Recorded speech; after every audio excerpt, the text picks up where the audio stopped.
Hello guys, welcome back to the study. This is Dheeraj Kumar. आज हम लोग करने वाले हैं इंडियन कोस्ट गार्ड, जीडीवी यांत्रिक, साथ में नेवी एमआर के लिए साइंस का जो इंपॉर्टेंट टॉपिक चल रहा था अपना 500 एमसीक्यूज का, तो उसका पार्ट 6 है। ठीक है, अगर आपने पार्ट 5 तक नहीं देखा तो जाओ, साइंस 2021 करके एक प्लेलिस्ट है, उसमें जितने भी वीडियोज हैं साइंस के सभी कर लेना एग्जाम से पहले, और इसकी गारंटी की एक भी क्वेश्चन छूटेंगे नहीं आपके। ठीक है ना, एग्जाम के लिए जो मतलब जो भी एग्जाम ओरिएंटेड क्वेश्चन है मैं वही आपको ला के दे रहा हूँ। ठीक है, फिलहाल चलो इसमें हम लोग क्वेश्चंस करेंगे केमिस्ट्री के, और इसके अलावा मैं कहना चाहूँगा कि इसकी पीडीएफ वगैरह के लिए आपको टेलीग्राम चैनल ज्वाइन कर लेनी होगी।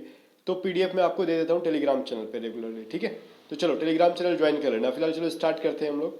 बट एक चीज़ ध्यान रखना स्टार्ट करने से पहले कि आप लोग इंडियन कोस्ट गार्ड के लिए मैंने एक आपके लिए ई बुक बनाया है। ठीक है, इस ई बुक को अगर आप बाई कर लेते हो बहुत ही कम प्राइस के अंदर, अराउंड 60 के अराउंड पड़ेंगे आपको ये। और इससे फ़ायदा क्या होगा ना, इसमें 600 क्वेश्चंस रहेंगे आपको। ठीक है, 600 क्वेश्चंस कैसे रहेंगे आपको, ऑल सब्जेक्ट्स के, मैथ हो गया, रीजनिंग, इंग्लिश, ठीक है, जो भी है, साइंस, जीके। तो ये 10 सेट प्रैक्टिस सेट है, और पर प्रैक्टिस सेट के अंदर 60 क्वेश्चन है, 600 क्वेश्चन हो गया। और इसकी मोड जो है, लैंग्वेज जो है, हिंदी एंड इंग्लिश दोनों में इसको बनाया गया विद द सॉल्यूशंस। ठीक है, सारे मैथ्स के क्वेश्चन के सॉल्यूशन भी दे रखे हैं इसके अंदर, तो जहाँ भी प्रॉब्लम होगी तो आप हैंड रिटन सॉल्यूशन है, और बाकी क्वेश्चंस टाइपिंग की होगी। मतलब बहुत अच्छा सा एक प्रैक्टिस सेट बनाएगा, आप चाहो तो उसको ले सकते हो। तो इसका लिंक जो है डिस्क्रिप्शन में है, तो इस ई बुक को जरूर बाई कर लेना एग्जाम से पहले। ठीक है, अभी चलो स्टार्ट कर लेते हैं हम लोग। तो हम लोगों ने केमिस्ट्री का 20 क्वेश्चंस किए थे, और यहाँ पे हम लोग कुछ अराउंड मोर देन 30 क्वेश्चंस कर लेंगे। ठीक है, तो यहाँ पे गाइस देखो क्या कह रहा है ये कह रहा है ना अपना फर्स्ट क्वेश्चन यहाँ से 21 का। तो क्या रहा है ये, कि बोल रहा है ना कि आधुनिक आवर्त सारणी में तत्वों के वर्गीकरण का आधार क्या है। ठीक है, तो तत्वों के वर्गीकरण का आधार जो है वो किस क्रम के बेसिस पे, सारे हीलियम से स्टार्ट है, बाकी जो स्टार्ट है ना, मतलब हीलियम, सॉरी, हाइड्रोजन से स्टार्ट है, तो ये किस बेसिस पे इसको सजाया गया है। ठीक है, तो ये परमाणु क्रमांक पे। ठीक है, तो ये परमाणु क्रमांक के आधार पे इनको वर्गीकृत किया गया है, अभी जो आवर्त सारणी है। ठीक है ना, चलो अभी क्वेश्चन नंबर नेक्स्ट क्या कह रहा है। देखो पार्ट 1 नहीं देखा केमिस्ट्री का, कहने का मतलब साइंस का पार्ट 5, तो उसको जरूर देखना, क्योंकि पार्ट 5 से रिलेटेड बहुत सारे क्वेश्चन पार्ट 6 के अंदर आपको मिलेंगे। अभी देखो क्या कह रहा है, मेंडलीव के अनुसार तत्वों की जो गुण के निम्न, जो कह रहा है गुण निम्न में से किसके आवर्त फलन के अकॉर्डिंग होते हैं। ठीक है, तो गाइज यहाँ पे देखो क्वेश्चंस को आप लोगों को फिर से रिपीट कर लो, मे भी आपको पढ़ने में नहीं समझ में आया होगा। मेंडलीव के अनुसार तत्वों के गुण निम्न में से किसके आवर्त फलन होते हैं। ठीक है, तो किसके आवर्त फलन होते हैं, तो इसके बारे में हम लोगों ने पहले भी जिक्र किया था कि ये परमाणु भार के आवर्त फलन होते हैं। ठीक है ना, तो इसके बारे में हमने पहले भी पढ़ा था पार्ट 5 के अंदर शायद। इसके बारे में देखो नेक्स्ट क्वेश्चन क्या कह रही है, सबसे भारी तत्व क्या होता है, सबसे हल्का क्या होगा। सबसे हल्का तो हाइड्रोजन होता है, ये मैंने बताया था आपको। ठीक है, तत्व पूछा जा रहा है, ये मेटल नहीं पूछा जा रहा है, ध्यान रखना। तो सबसे भारी तत्व कौन सा है। ठीक है, तत्व और मेटल में काफी डिफरेंसेस है, ये चीज आपको क्लियर होने चाहिए। ठीक है ना, तो ऑस्मियम जो एलिमेंट जब पूछेगा तो आपको ऑस्मियम करना होगा सबसे हेवी, और सबसे हल्का जब पूछेगा तो हाइड्रोजन का ये एलिमेंट है वो सबसे हल्का होता है। हेमेटाइट किसका एक हेमेटाइट किस धातु का एक अयस्क है। हेमेटाइट एक अयस्क है, बट किस धातु का, तो वो लोहे का अयस्क है। ठीक है, अगर आपको पता है कि लोहे के और अयस्क का नाम अगर पता है तो कमेंट सेक्शन में जरूर बताना। ओके ना, अब आगे क्वेश्चन देखते हैं। क्वेश्चन नंबर 25 में क्या कह रहा है, देखो निम्न में से पूछ रहा है ना कि एल्यूमिनियम की मिश्र धातु कौन सी है। बहुत सारे लोग यहाँ पे जर्मन सिल्वर को कहेंगे, लेकिन जर्मन सिल्वर नहीं है गाइस। ठीक है, जर्मन सिल्वर के बारे में भी हम लोग आगे पढ़ेंगे, तो यहाँ पे जर्मन सिल्वर बिल्कुल भी नहीं है। ये देखो मैग्नेलियम है, या फिर कुछ लोग मैग्नीशियम पढ़ रहे होंगे, और हम लोगों ने टाइपिंग के टाइम भी इसको मैग्नीशियम कर दिया था। फिर जब प्रिंट करा के जब देखा कि भाई ये तो मैग्नीशियम टाइप हो गया, फिर हमने इसको पेन से मैग्नेलियम कर दिया। देखो मैग्नीलियम बोलने में भले लग रहा है कि मैग्नीशियम की तरह है, ठीक है, बट ये एल्यूमिनियम और मैग्नीशियम का एक मिश्र धातु है। देखो नाम भले वो मैग्नीलियम ले लिया, लेकिन इसके अंदर मैग्नीशियम 5% ही रहता है, 95% एल्यूमिनियम होता है। ठीक है, तो चलो आगे देखो क्वेश्चन 26 क्या कह रहा है कि जर्मन सिल्वर के बारे में मैंने जस्ट बात कर रहा था ना, कि कुछ लोग सोचेंगे जर्मन सिल्वर है, तो जर्मन सिल्वर किसका मिश्र धातु होता है, मिश्रण होता है। ठीक है ना, तो जर्मन सिल्वर किस किस चीज का मिश्रण होता है भाई, तो ये तांबा का होता है, कॉपर का, जिंक का एंड निकिल का। तो ये कॉपर, जिंक एंड निकिल, जिसको तांबा जस्ता और निकिल कहते हैं, ऑप्शन नंबर डी के अंदर है। ठीक है, तो ये जर्मन सिल्वर बहुत ज्यादा एग्जाम में पूछे जाते हैं, तो याद रखना। ठीक है, अब सवाल आता है ये कि पीतल किसका मिश्र धातु है। पीतल तो आप लोगों ने पढ़ते आ रहोगे, तो बताओ तांबा और जस्ता का है या फिर तांबा और एल्यूमिनियम का, यही दोनों में से कंफ्यूजन होता है। तो जहां तक मुझे पता है कि तांबा और जस्ता का होता है, और आपको भी ये पता होना चाहिए। ठीक है, तो तांबा और जस्ता का पीतल क्या होता है, मिश्रण होता है। आगे क्वेश्चन कह रहा है एल्यूमिनियम का निम्न में से किस अयस्क से निष्कर्षण होता है। कुल मिला के पूछा जाए, यहाँ पे क्वेश्चन ये कहना चाह रहा है कि एल्यूमिनियम के अयस्क का नाम बताओ। तो एल्यूमिनियम का अयस्क कौन सा है जी, बताओ आप। तो ये बॉक्साइट है, ठीक है। तो बॉक्साइट जो है ये किस चीज़ का अयस्क है। और इसके अलावा कोरंडम और फेल्सपार ये भी एल्यूमिनियम के ही भाई, तीनों के तीनों है, तो ये सभी हो जाएगा, ठीक है। एक्चुअली मैं जब आगे बढ़ने वाला था फिर देख लिया सारे ऑप्शंस पे, तो याद है कि सभी तो एल्यूमिनियम के ही है। तो इसका ये सभी हो जाएगा, सभी के तीनों जो है ना एल्यूमिनियम के क्या है, अयस्क है।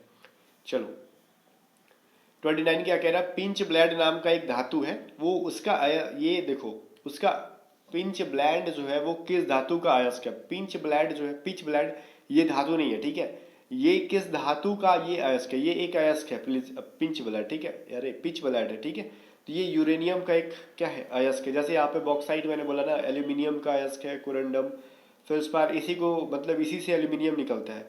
तो वैसे पिच ब्लेंड से ये अपना यूरेनियम निकलता है। ओके चलो क्वेश्चन नेक्स्ट क्या कह रहा है, जल में अस्थाई कठोरता का प्रमुख कारण क्या। पहली बात तो ये कि जल में दो टाइप के कठोरता होते हैं, पहला अस्थाई कठोरता, दूसरा अस्थाई कठोरता। जब अस्थाई कठोरता के बारे में कहेगा कि उसको दूर कैसे करेंगे हम लोग, ठीक है। तो दूर करने के बारे में नहीं कह रहा, ये कठोरता का प्रमुख कारण क्या है, तो क्यों कठोरता आती है, वो कैल्शियम और मैग्नीशियम के बाइकार्बोनेट के कारण, ठीक है। तो ये चीज़ याद रखना। और यहाँ पर नेक्स्ट क्वेश्चन कह रहा है कि जल की कठोरता को दूर कैसे की जाती है। अच्छा ठीक है भाई, तो इसमें सोडियम कार्बोनेट डाल के, ठीक है, जल में सोडियम, ऑप्शन नंबर सी है ना, जल में सोडियम कार्बोनेट डाल दोगे तो इसके अंदर की कठोरता दूर हो जाती है। तो दोनों क्वेश्चन डिटेल में हो गया यहाँ पे। अब मैंने बोला ना कि एक अस्थाई होती है और एक अस्थाई होती है, तो अस्थाई होने का रीज़न क्या है भाई। तो देखो जल में अस्थाई कठोरता का प्रमुख कारण क्या है, तो उसमें देखो कैल्शियम और मैग्नीशियम का भी सल्फेट होगा। कैल्शियम और मैग्नीशियम देखो यहाँ पे क्या है, कैल्शियम मैग्नीशियम का सल्फेट और नाइट्रेट दोनों होगा, ठीक है ना। तो ये चीज़ ध्यान रखना। तो मैंने सोचा कि दोनों एक ही ऑप्शन दे दिया क्या, तो नहीं सर, देखो दोनों चीज़ सेम है, बट उनका सल्फेट और नाइट्रेट ये दोनों जब हो जाते हैं कैल्शियम और मैग्नीशियम के, तो ऑप्शन ए और बी और सी दोनों हो जाएगा, ठीक है। तो जाके उसके अंदर अस्थायी कठोरता आ जाती है, ठीक है ना। चलो अगला क्वेश्चन देखते हैं। अब पूछ रहा अगला क्वेश्चन कि साधारण कांच जो ग्लास होता है वह निम्न में से किसका मिश्रण होता है। तो उसके अंदर सिलिका भी होती है, सोडियम सिलिकेट भी होता है, कैल्शियम सिलिकेट भी होता है। तो राइट आंसर क्या हो जाएगा, उपयुक्त तीनों का, ठीक है। तो साधारण कांच तीनों का मिश्रण होता है, कैल्शियम सिलिकेट, सोडियम सिलिकेट और सिलिका, ठीक है। चलो अब यहाँ पे बहुत ही मतलब ये क्वेश्चन एक आया है आपके सामने, बहुत ही मतलब कहा जाए ये बहुत ही घिसा पिटा सवाल है, ठीक है। अब घिसा पिटा क्यों मैं बता रहा हूँ, वायुयान की ट्यूबों में कौन सी गैस भरी होती है। देखो यहाँ पे ऑप्शंस में नाइट्रोजन नहीं है, बट मोस्ट ऑफ द मतलब बुक्स में आपको नाइट्रोजन मिल जाएगी। देखो गाइस यहाँ पे पहली बात तो ये एक अक्रिय गैस इसके अंदर भरी जाती है, ठीक है, ताकि शुष्क गैस होनी चाहिए, जिससे कि पहली तो हल्की भी होनी चाहिए और ऊपर से वो किसी से क्या बोलते हैं अभिक्रिया करके उसमें आग वाग नहीं लगे, ठीक है ना।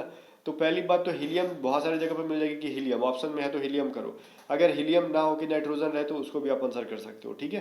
तो चलो ट्यूबों में मेनली हीलियम गैस भरा जाता है, रीजन ये बहुत हल्की होती है।